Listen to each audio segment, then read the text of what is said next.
Tahun 2023 ini, Umi Kuari banyak ketiban rezeki. Syutingan padat, kerja tak pernah lowong, uang pun menggunung. Bersyukur Umi akhirnya bisa melewatkan tahun 2022 dengan baik.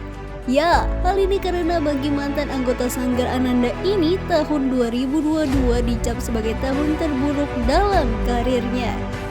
Umi Kuari berharap impiannya satu persatu bisa tercapai. Terlebih impian untuk bareng melakukan umroh ke Tanah Suci bersama orang tua. Namun hal itu masih di batas angan-angan. Simak video selanjutnya. Satu anak yang mungkin sekarang lagi mengalami nggak sih, apalagi sandwich tuh umur saku. Iya, jadi dia merasakan harus membantu perekonomian keluarga. Ya, jadi tulang punggung keluarga. Keluarga di usia Muda. mungkin belum usianya.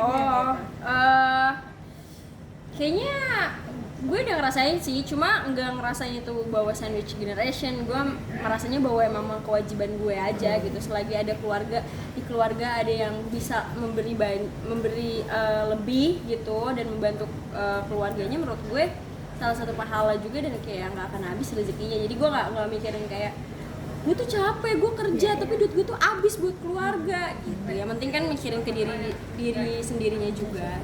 Gimana kamu punya pemikiran kayak gitu? Sedangkan mungkin ya orang kebanyakan mereka menunda menikah karena nggak ada ekonomi, karena mereka memilih untuk keluarganya dulu. Kalau kamu pemikiran kayak gimana sih? Kalau kayak gitu sih juga nggak apa-apa ya, semua kan maksudnya ada pikirannya masing-masing gitu, kayak udah punya jalan pikirannya, sudut pandangnya juga beda-beda gitu. Tapi kalau emang sudut pandang kayak gitu juga nggak apa-apa banget.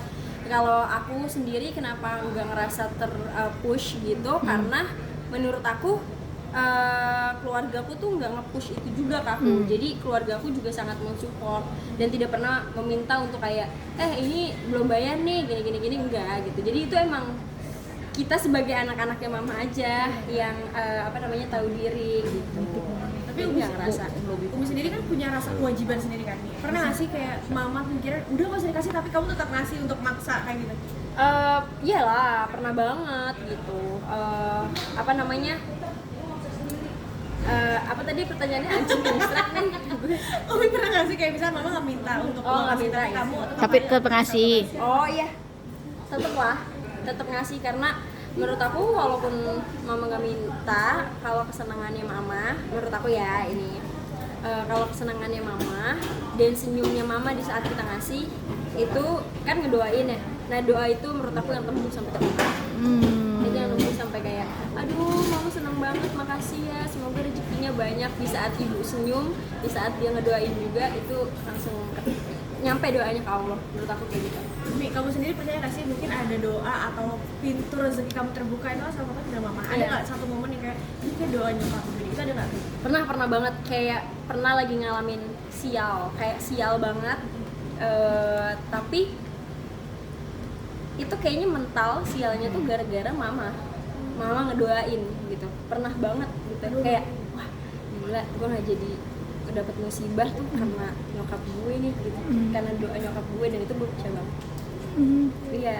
Jadi momen kayak gitu tahu, misalkan ya karena kita tahu sih doa. Sadar, Cuman ya. bisa kepikiran itu kayak mama gitu. Ada Jadi sebelum kejadian musibah itu nyokap tuh nelfon kayak hati-hati ya gitu, gini gitu.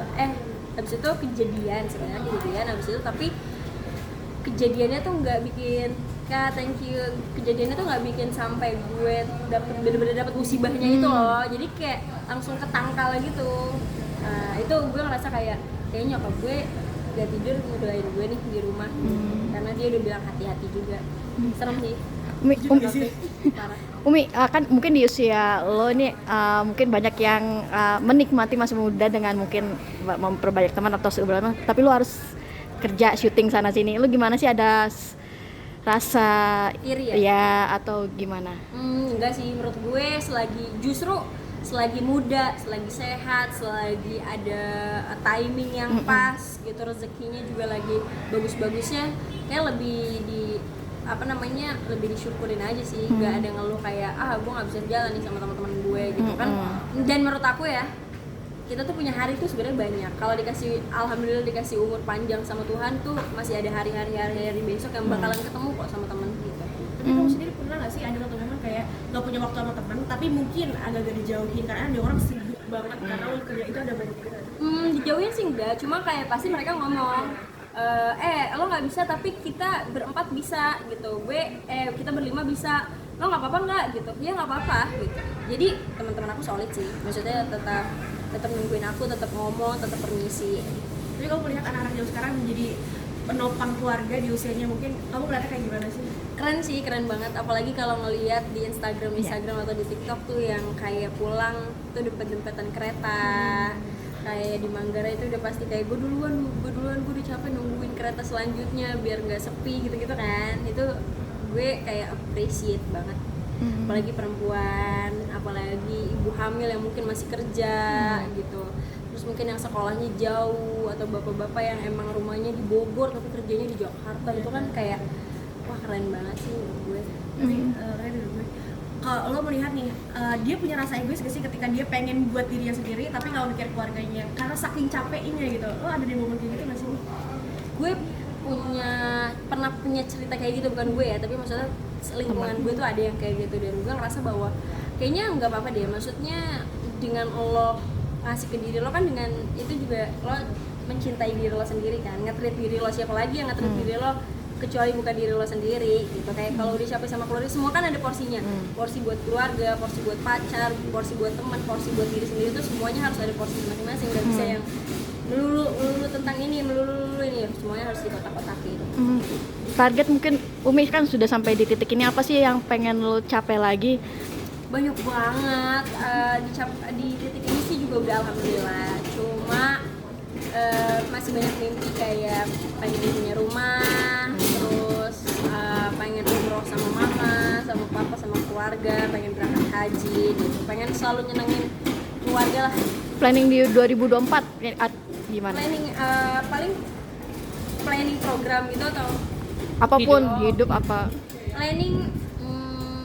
Aku anaknya sebenarnya terplanning banget, terkonsep banget. Aku juga anaknya juga selalu mendoakan apa yang harus aku lakukan. Kayak misalkan gue lagi pengen banget bikin YouTube nih gitu, nah itu gue harus bener-bener ambis. Gue tuh anaknya ambis banget, kayak gue harus dapetin itu, gue harus bisa ke situ gitu.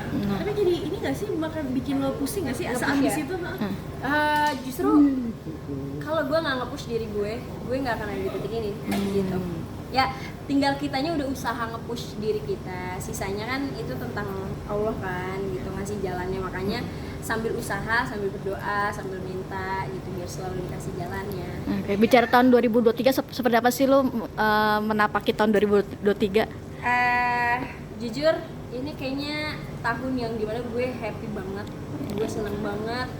Ya, satu-satu apa yang gue impiin, bucket list gue, wish list gue, semuanya tercapai, hampir tercapai tahun ini. Di tahun sebelumnya gue sangat amat babak belur. Di 2022 tuh gue trauma banget sama tahun itu. Karena gue sedih, gue nangis, gue hancur, gue wah parah deh. Tapi di 2023 ini kayak Allah ngasih kebahagiaan. Makanya dari situ gue ngerasa bahwa emang kalau ada kesulitan pasti ada kemudahan di dalamnya. Allah tuh nggak pernah ingkar sama kata-kata tersebut. Oke.